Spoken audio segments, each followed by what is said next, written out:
Eu confesso para vocês que o frio na barriga está enorme e é um prazer enorme estar aqui para apresentar vocês no Trader Summit aqui da Genial Investimentos. Eu tive o privilégio, a honra de trabalhar no início da minha carreira com o Alfredo Menezes. Antes de começar a live, o Alfredo, a gente conversou 2 minutos, ele já reclamou do meu cabelo, falou que na época que trabalhava comigo com esse cabelo eu não entrava na mesa.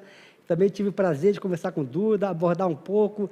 Eu acho que o grande desafio, a minha grande curiosidade é saber como é que essa transição, quando você está gerindo o dinheiro proprietário de um banco, das maiores tesourarias, e você passa a ter responsabilidade fiduciária de gerir dinheiro de terceiros. Tá? Isso, para mim, é um desafio enorme. Queria conhecer como é que vocês viram essa transição, como é que vocês trabalham com risco.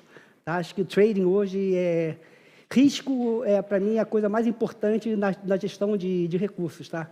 Então, Alfredo, se quiser começar um pouco, falar como é que você vê essa transição.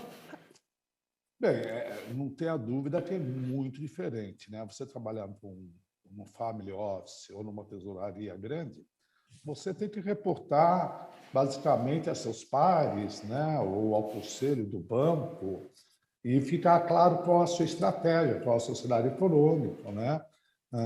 Qual a área econômica. Então, você tem uma direção. Então, a volatilidade do resultado diário não é um negócio que incomoda, né? No banco, normalmente, o resultado incomoda quando é trimestral, né? No final do trimestre da volatilidade. Já nos fundos, o dinheiro de terceiro, você faz a carta mensal, né? Mas eles não têm ideia da sua estratégia, como muda no decorrer com as notícias e tal. Então, a volatilidade da cota acaba sendo um pouco, do resultado diário, acaba sendo bem mais importante do que é numa tesouraria. E a gente fez uma pesquisa aqui, tirando o fundo verde e os fundos mais tradicionais, todos os fundos novos, que têm um draw alto, né, de uma queda de 3% da cota num dia, a gente viu que tem bastante saque, né?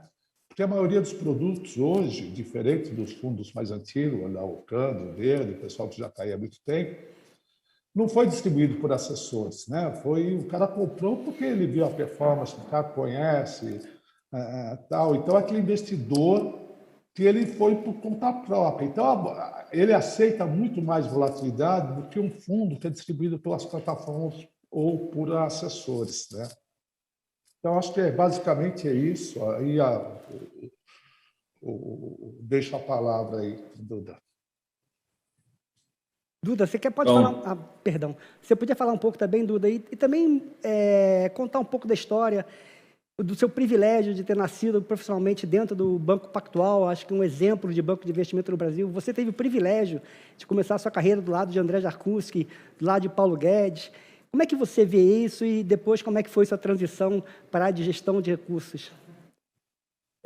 Não é legal você ter lembrado, né? Não só eu, né, mas tem vários ex-Pactual também no Genial, né? Eu acho que também tive a honra de fundar a Brasil Plural, que deu origem à Genial, então também tem uma história aí dentro da Genial, né? Então eu me orgulho bastante do trabalho que a gente também desenvolveu e do sucesso que vocês têm. Acho que o primeiro ponto que você falou, de como é que foi trabalhar com Roberto Jarkuski e Paulo Guedes, eu acho até que para as pessoas novas é importante colocar que não foi por acaso, né? Eu procurei o Pactual pelas pessoas. E eu me lembro que eu passei 3 processos de seleção, não tinha vaga, e eu falei assim, olha, eu não quero saber quanto eu vou ganhar, mesmo que eu fui ganhar 1/6 que ganhava, menos que um salário mínimo hoje, eu tinha que viver com isso, porque eu falei que um dia ia virar sócio e eu ia entregar acima do mercado. Então, uma primeira mensagem que eu vou falar para as pessoas novas, para os traders novos, é que o mais importante no início é o que você está aprendendo, e você está com pessoas excepcionais está aprendendo. As pessoas, até hoje nos calls foram falados isso, né? Hoje em dia os milênios, né, querem trabalhar half-time CEO, né? Assim, querem entrar já na empresa, um cara excepcional que acha que vai conseguir tocar uma empresa, vai ser empreendedor e trabalhando pouco, né?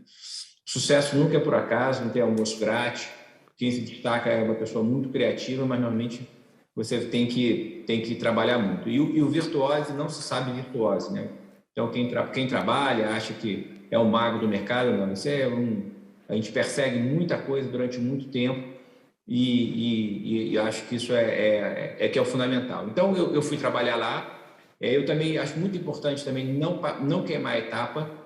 Então, eu me lembro que eu, com 2 anos no Pactual, comecei trabalhando no back-office, aí fui montar a área de risco, e aí foi um privilégio começar pela área de risco, porque, como você falou sobre gestão de terceiros, é mais importante o risco do que o retorno. E o André me chamou para trabalhar para ser a parte de gestão internacional, que estava começando lá nos anos 90. E eu neguei, e ninguém negava para o André trabalhar com ele na época, porque ele era responsável por mais de 90% do lucro do Branco. E eu não quis, porque eu ia queimar a etapa. Primeiro, eu queria me formar como analista, eu queria me tornar um mestre muito grande para ir para um desafio onde ia ter um ciclo de competência menor, pelo conhecimento macro, pela proximidade das empresas, do que é lá fora. Daí foi a melhor coisa que eu fiz. Então, eu comecei como um profissional de tesouraria, mas eu também comecei tomando um risco muito baixo, e aí é muito importante, porque na parte de gestão, eu sempre tive um perfil de gestão de cliente.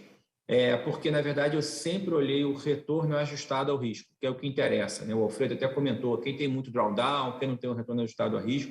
Hoje em dia, o profissionalismo também dos alocadores é muito grande. As plataformas também, como a Genial, aí, indicam muito bem os fundos. Então, é importante você também fazer coisas diferentes, você ser não correlacionado para você não ser mais um no mercado. Hoje a competitividade é enorme.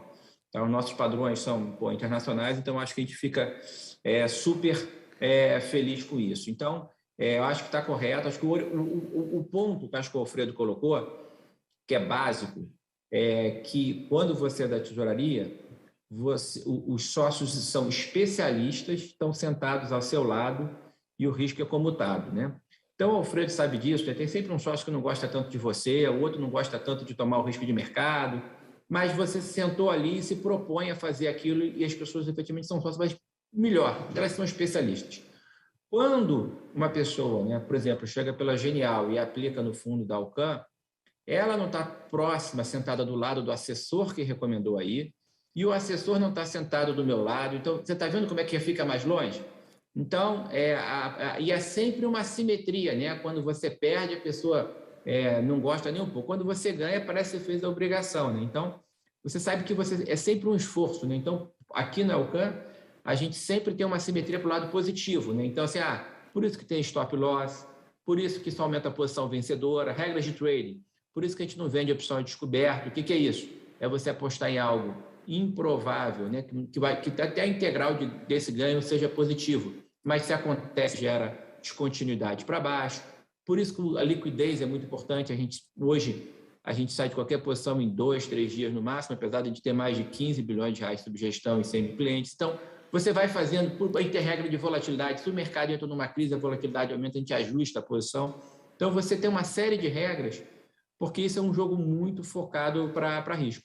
Agora, mesmo no fundo aberto, você tem que, o seu longo prazo tem que ser uma sucessão de curto prazo, porque você tem cota todo dia, tem cliente entrando todo dia. E o horizonte de investimento dos seus clientes são diferentes, né? Então, você tem que agradar o cara que investe no seu fundo para 1 mês e o cara que está investindo para 10 anos, né? Então, você tem que fazer o 10 anos ser uma sucessão de meses positivos. Perfeito. Quer Deixa falar, eu só Alfredo? aproveitar. Como a maioria do seu público aí, eu acho que são traders, né? São pessoal que opera e tal. Eu quero aproveitar o comentário que o Duda fez sobre liquidez, né? Eu me lembro, eu trabalhei em tesouraria pequena, trabalhei em tesouraria grande, trabalhei em family office e fundo pequeno hoje, né? Se Deus quiser, por pouco tempo, mas o que eu acho que é muito importante, né? Todo mundo fala em VaR, cenário de estresse, stop loss, que tem que ter mesmo. Mas para o pessoal pequeno, e eu sempre me preocupei isso, tanto no BCN, tanto no family office, tanto aqui no fundo, você estar preparado num efeito de cauda, você não ser obrigado a estopar a posição por liquidez, né? Então, a sua posição, imagine que caiu um avião com o presidente, né? Você tem que ser racional. O stop, quando são posições, né, que degradam aos poucos, tem que estopar, não tenho dúvida nenhuma.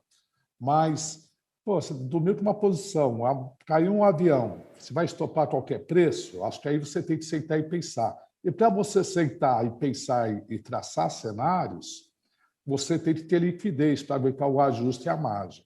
Então, é importante o pessoal ter um cenário de estresse, de liquidez, né, para as posições próprias tomadas, né? Seja para fundo, seja para a pessoa física ou para uma tesouraria pequena. No Bradesco, a gente não fazia, a gente até tinha modelo, mas realmente não consegue. Mas no DCN, no Family Office, aqui também. A gente não tem posições que, se eu repetir os Wednesday, eu sou obrigado a estopar para o caixa. Tá? Então, acho que isso é importante mesmo para a física, senão amanhecer quebrado, né? E, Alfredo, eu vou até mais longe, né? A liquidez, mesmo para uma pessoa que seja pequena e saia rápido, ela pode surpreender muito. Porque quando há uma mudança de padrão de mercado, né? Então, infelizmente, normalmente em até 3 anos o Brasil passa por uma crise e você tem muitas reversões de mercado. Então, você pode ser pequeno e sair rápido, mas você pode se surpreender que uma ação de segunda linha, por exemplo, em 3 dias cai 30%, porque o investidor estrangeiro não é pequeno. Os outros investidores não é pequeno. E a porta de saída, então você vai querer agir racionalmente no mercado irracional e você vai ver que você... eu estou com uma moto aqui, eu sou super ágil, mas vem um caminhão Scania e atropela e bate em todos, entendeu? E você é arrastado no acidente junto. Então, você tem que tomar bastante cuidado com isso.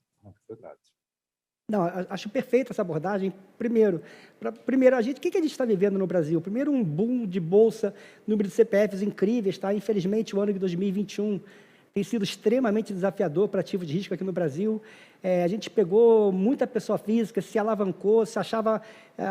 como pegou a alta de 2020, de repente se achou uma das pessoas mais inteligentes do mundo, ficou na soberba, se alavancou, ficou muito otimista, e todo mundo viu o que aconteceu. Ou seja, a humildade no trading, eu acho que é fundamental. Nunca se achar a pessoa mais inteligente do mundo, eu acho que é uma das regras principais. Eu queria agradecer as regras que o Duda falou, que o Alfredo falou, gestão de risco, senhores, não se alavancar, saber o seu tamanho, acho que é a regra número 1 do trading, tá?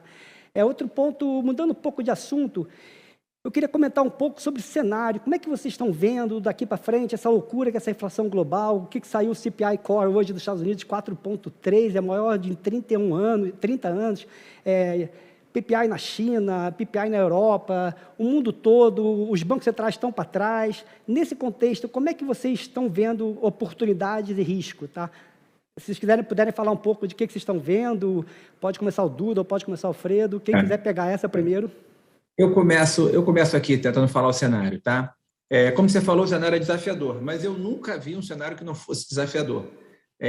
Porque também já foi falado aqui no Summit, né? O mercado financeiro dá muitas oportunidades, então tem muitas cabeças privilegiadas, muitos modelos quant, muitos analistas excepcionais, muitos gestores excepcionais fazendo. Então, o difícil é você conseguir encontrar uma assimetria nos preços com uma relação de retorno-risco favorável para perseguir. Tá? Então, isso também é uma coisa que eu queria desmistificar. Né? O Roberto falou aí, poxa, difícil, né? O Brasil, 21... a gente está vendo juros indo para 2 dígitos de novo, a bolsa caindo, o câmbio subindo. Isso não é problema, porque também é uma tendência. Então, uma das grandes méritos assim, de você estar no mercado financeiro é que você não necessariamente, infelizmente para o Brasil, né, você precisa apostar positivamente. O empresário ele está lá empatado com uma fábrica, tem que passar os bons e más momentos, aí ano que vem tem eleição, ele vai demorar 3 anos para voltar. No mercado, não. Né? Então, a gente, num cenário global, efetivamente, a gente está perseguindo esse movimento de inflação global há mais de um ano. Estamos apostando em alta de juros, principalmente em mercados emergentes, mais frágeis. Isso não é um fenômeno do Brasil que está acontecendo, ou seja, também não é... nós criamos nossa própria pandemia esse ano, né? Nós nos esforçamos, né? Inclusive agora rompemos o teto de gastos e que também eu acho que é uma falácia essa ideia que você tem que tirar, não pode tirar 10 no fiscal e 0 no social, né? Você tem que tirar no mínimo 6, passar de ano no fiscal, porque se você não passar de ano no fiscal, amigo, a sua nota do social vai ser horrorosa. Você vai pagar o social lá na frente, né? Exatamente. Então, a gente não está tirando 6 no fiscal, aí você vai ver que a tua nota no social vai ser abaixo de 3. porque você tem que passar. E o fiscal, a prova não é tão difícil, né? Porque o mercado já é tão tolerante para você fazer ajuste fiscal no longo prazo, né? Eu e o Alfredo somos do tempo que você tinha que fazer superávit primário de 3,5%. O Brasil não tinha credibilidade nenhuma. Era um aumento de imposto, um negócio horroroso. Hoje em dia, juro real, as pessoas acham que é absurdo. O juro real está 5,5%. Eu já vi 2 dígitos de juro real para estabilizar, acabar com a inflação. Então, a gente sabe o risco que a gente está correndo. Bom, então lá fora estão tomados em juros. E a América Latina talvez seja a região de emergente que a gente está mais próximo, então a gente está ainda achando que a inflação vai surpreender o mercado aqui no Brasil, assim como no Chile, como na Colômbia, como no Peru, como no México, então a gente está acertando esse movimento. Estamos também perseguindo muito no leste europeu, então hoje a maior posição é Polônia, mas a gente acha que Hungria, vários países lá estão bastante frágeis, e também com o próprio Estados Unidos. Os Estados Unidos, é impressionante a credibilidade que os mercados ainda dão, mas hoje você citou que saiu mais um número e o mercado hoje teve momentos de estresse. Hoje o Nasdaq está, o mercado de tecnologia cai quase 2%, o leilão de 30 anos realmente teve uma diferença de preço muito relevante, então o mercado, vamos dizer assim, mudou um pouco de padrão de tolerância, e a gente acha que também ele vai ter que acabar tendo que subir antes. Tá? Nesse movimento que gera um pouco de aversão a risco, o dólar se valoriza globalmente, então, também principalmente em relação à América Latina, então, também isso não é particular do Brasil, então a gente já continua achando que o dólar se valoriza em relação ao real e a moeda chilena, a moeda mexicana, a moeda colombiana, a moeda peruana, ao leste europeu, é o mesmo tema. E a Bolsa, que é o mercado mais complexo, a gente continua, a gente que tem uma filosofia aqui de procurar muito empresas exponenciais, empresas que tenham crescimento, transformacionais, a gente vê alguns nomes de empresas líderes, assim, desde um Google, dentre as FANGs, aí, que são as maiores empresas de tecnologia, que está muito encaixado, não tem um valuation médio, tem próximo de 20 vezes de lucro, que nós temos um valuation alto, muito encaixado, uma Goldman Sachs que trada a valuation de banco brasileiro aí próximo de 8, 9 vezes de lucro, muito encaixado com uma vantagem de gestão e alavancado na negociação que está acontecendo espetacular nos Estados Unidos. Então, você tem vários temas. Tem o tema de energia nos Estados Unidos, até o óleo em si, ou outros temas como alumínio e urânio que a gente persegue, que também são muito favoráveis. Então, a gente gosta dessas empresas, mesmo lá subindo juros, é muito parcimonioso, né? Então, a gente está falando aí que vão antecipar do segundo semestre, mas talvez mais para o primeiro semestre, aumento de juros, mas vai no movimento salutar que é a economia americana. Hoje a expectativa é crescer 4%, acho que cresce pelo menos acima de 3%. Né? Então é diferente da gente, que a nossa expectativa foi para zero. E aí, emergentes, infelizmente, na Bolsa Brasileira, a gente fica como emergente meio zerado ou marginalmente vendido, só gerando alfa, que é independente da direção do mercado, um pouco gerar valor, ou seja, está em empresas excepcionais que até se beneficiam desse cenário de câmbio mais alto, juros mais altos. E os temas são os mesmos, né? Então, tem as empresas financeiras muito boas, assim, mesmo das plataformas, assim como a Genial, que são listadas, né? Você tem a XP, a BTG, que a gente acha que geram um valor bastante grande, vão ser vencedoras em qualquer cenário. Os bancos também podem tomar bastante cuidado, porque eu acho que eles vão ser mais resilientes nesse cenário do que consumo, do que construtoras que vão sentir um juros efetivamente mais alto, por exemplo, né? E commodities, a gente acha também, como eu falei, que o petróleo está favorecido, então tem empresas assim, que vieram ao mercado, a PetroRio, a 3R, até que o Genial agora participou da oferta também, e a gente participou, que são empresas novas, transformacionais, que também geram valor. Tá? Então, em bolsa, a gente, como investidor, a gente sempre normalmente procura estar comprado, mas a gente está bastante protegido e muito protegido aqui no Brasil. Os juros para cima, dólar para cima, e commodities depende, né? Tem um case de energia, mas também o mundo está uma certa de diminuição de atividade, por exemplo, na China, que afeta o Brasil também. Né? Então, a gente acha, por exemplo, que os preços do minério de ferro para o curto prazo vão continuar bem pressionados. O Duda falou tudo, deixou nada para mim, cara. Fala o que você discorda, Alfredo. Tem sempre um ponto alto, até estava conversando. A gente estava conversando antes, e tem até um viés parecido. Eu só acho que, de repente, a atividade do ano que vem vai ser tão ruim, né? E eu acho que vai bater na inadimplência, por isso que eu não gosto muito do setor de banco, que eu vi que os bancos todos subiram muito o crédito para a pessoa física e para a microempresa nesse ano, né? as empresas grandes estão até capitalizadas, até diminuíram em alguns bancos. Então, eu tenho um pouco de medo não, eu acho que a gente tem grande chance de ter um aumento de inadimplência no ano que vem, e banco, quando aumenta a inadimplência, ele fecha as portas normalmente, vira bem mais restritivo, né? Então, o nosso cenário é o Selic batendo 11,25 ou até 11,5, né? Mas a gente acha que no final do terceiro tri do ano que vem, a gente começa a ter alguns sinais melhores da inflação no Brasil, muito mais em função do nível de atividade, um pouco da parte de energia. Com o dólar, eu concordo plenamente, eu pessoalmente, eu estou hoje, né, short em real, né, o long em dólar, tem um pouquinho de peso mexicano também, short, porque, no meu ver, aqui no Brasil especificamente, né, eu vejo muita gente se animando de falar, porra, mas o carreiro vai ser 11%, começa a ficar caro, então vamos vender bolsa e vender dólar que a gente ganha 20%. O grosso modo é sempre a história do carreiro, né? Você tira aí o pontual e tira o aluguel das ações, mas, no meu ver, as nossas contas externas se deterioraram muito, especialmente a conta capital, né? Primeiro que o nosso FDI piorou e a qualidade dele também não é tão boa como era antes para investimentos mais longuíssimo prazo. Segundo, que o brasileiro que investimento no exterior, né, em portfólio, mudou de patamar. As plataformas digitais conseguiram atender uma demanda aí do cliente médio para comprar produtos externos, que antes só um cliente de altíssima renda conseguia ser um cliente private, né? Se você fosse do Itaú, do Bradesco, do Banco do Brasil, qualquer um, ou no BTG, pô, eu quero comprar $50 mil lá fora. Você não ia comprar, porque só cliente private tinha acesso a esses produtos. Então, hoje, ficou mais democrático, né? A base ampliou muito, e com isso deteriorou a conta capital, que sempre financiou um déficit de conta corrente nosso até de 2,5. Hoje, a conta capital não consegue financiar 2,5 na minha cabeça, no máximo 1,5.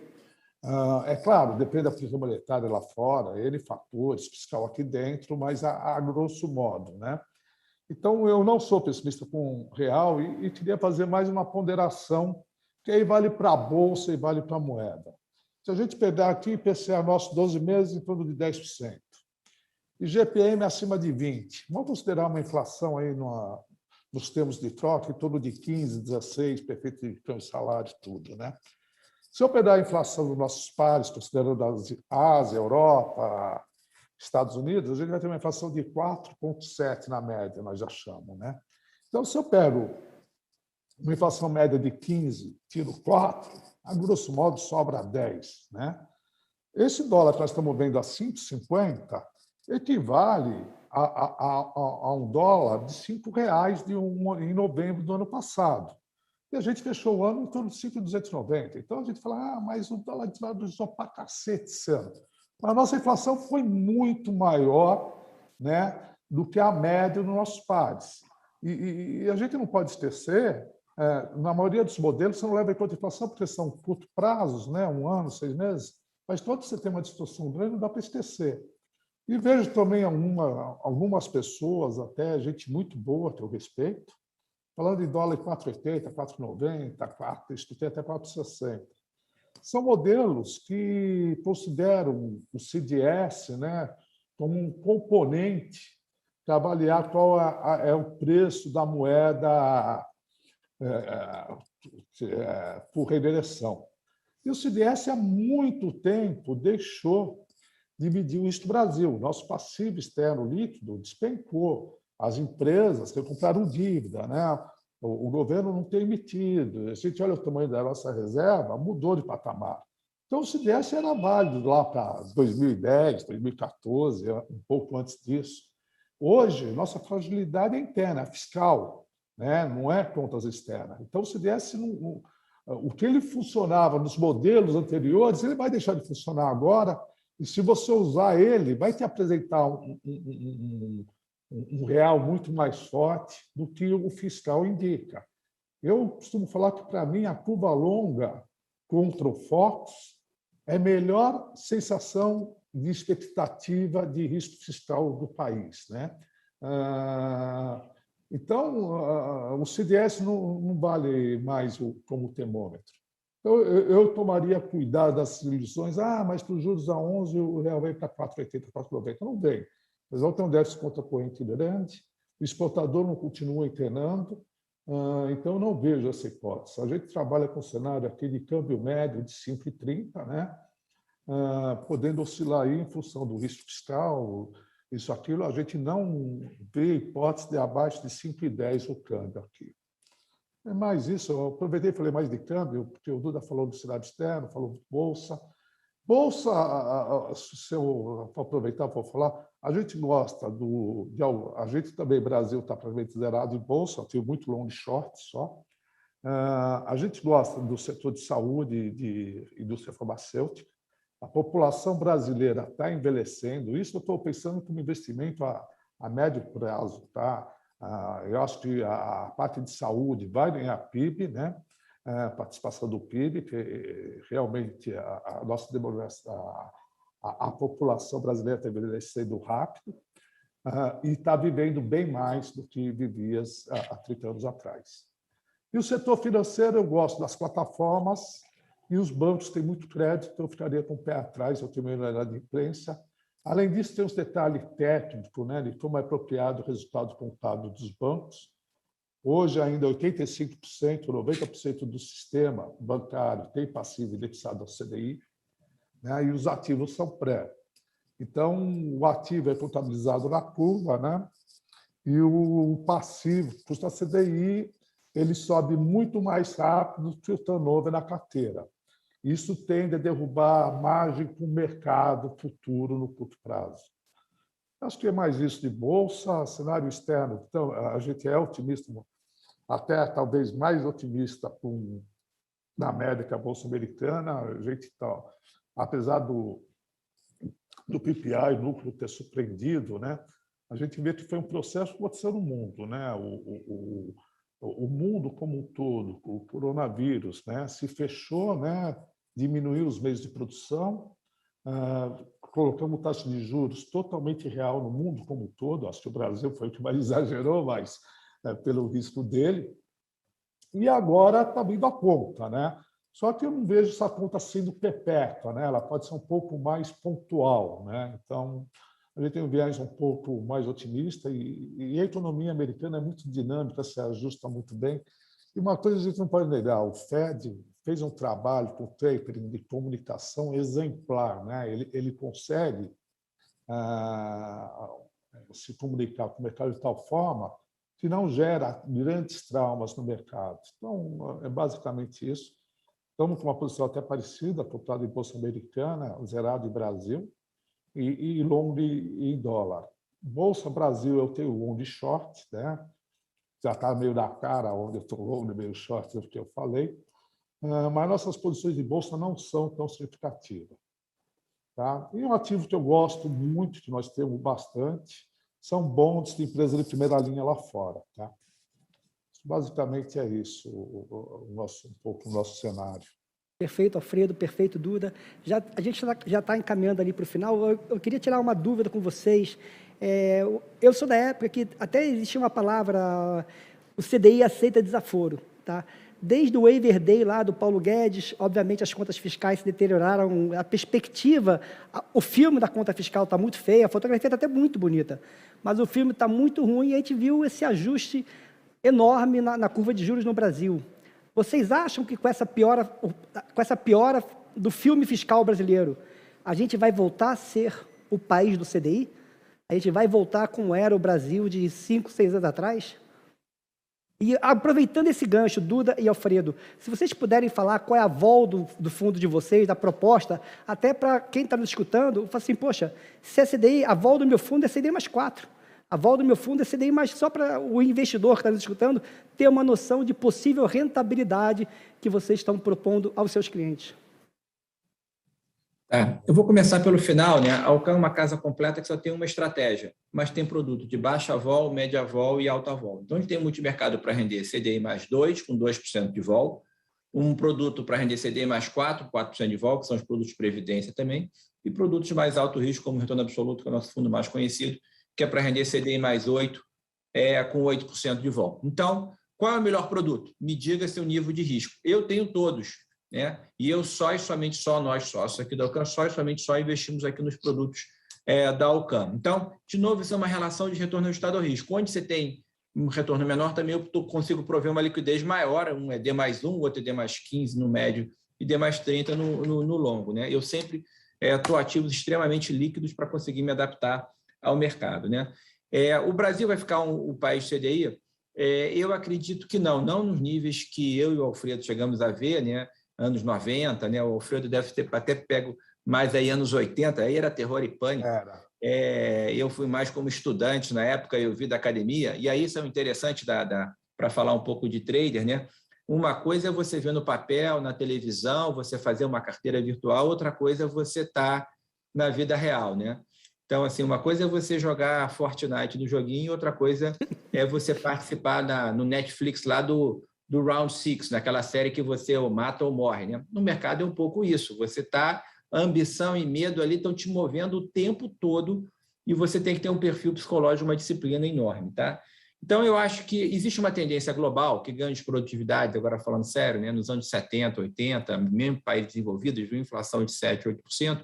Eu acho que o Fed vai pagar um pouco o preço de ter falado que é temporário e ter que subir um pouco mais, mas vai normalizar, o mundo tem ganho de produtividade e eu acho que vai se estabilizar isso e o Brasil vai ter que novamente para juros de 2 dígitos, mas acho que o Brasil não é um país amaldiçoado, na verdade, o Brasil é um país abençoado, né? Ele só se esforça muito para não dar certo, né? Com a economia pujante, país continental, pessoas criativas, um mercado financeiro, né? Nós estamos participando aqui, que lutam muito por esse mercado financeiro, acho que também fazem isso bom, né? Então, não eu diria inclusive o contrário, né? Assim, também as pessoas esperam, não, eu vou para o CDI, eu vou para a renda fixa. Eu acho renda fixa boa, desde que tenha um ganho maior, né? Mas foi um pouco o que eu falei aqui, né?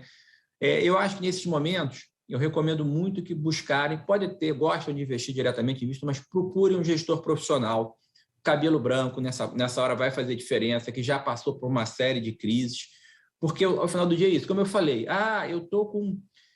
quero sair do Brasil, vou para a diversificação internacional. Não é fácil, né? Hoje, como eu estou falando, a bolsa também está caindo 2%. Você vai para uma cota em dólar, a gente está falando que a gente acha provável o dólar estar em relação real, mas daqui a 3 meses pode ter mudado tudo e você está numa cota em dólar e você se dá mal, né? Aparece uma terceira via no Brasil, o mercado se anima. Então, isso é uma gestão dinâmica e numa crise você sempre se surpreende com a velocidade dos acontecimentos. Então, o que demorava uma semana acontece num dia, o que demorava um mês acontece uma semana, né? Então, daqui a gente vai entrar num cenário eleitoral que, inevitavelmente, nunca houve, né, uma eleição que você não tivesse volatilidade no Brasil, que também não é inerente a mercados emergentes. Então, eu só queria...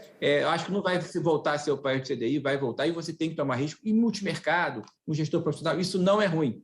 Tá? Não só o multimercado. Hoje, 80% das nossas posições são fora do Brasil. Então, a gente já está diversificando para o cliente. Os juros é grande, a gente está ganhando dinheiro com juros altos. Mas o dólar, não está tomado em dólar. Mas a bolsa está caindo, mas a gente está vendido na bolsa. Então, assim, não tem problema o que as pessoas veem como risco, a gente está vindo até o Brasil, infelizmente, como hedge de posições lá fora. Agora, a gente é especialista, nosso círculo de competência é maior no Brasil. Isso aqui reverte rápido também e a gente vai perseguir posições boas, tá? Eu acho que esse seria o ponto. Eu só recomendaria que é importante também tomar um pouco de risco para você ter ganhos superiores. A salvação é pelo risco, tá?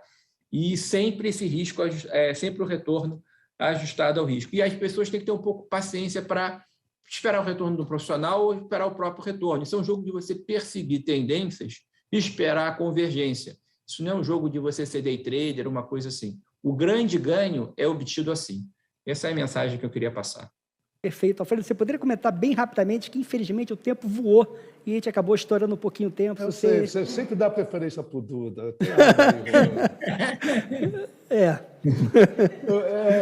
Trabalhei com você, né, Alfredo? Então, vou na intimidade.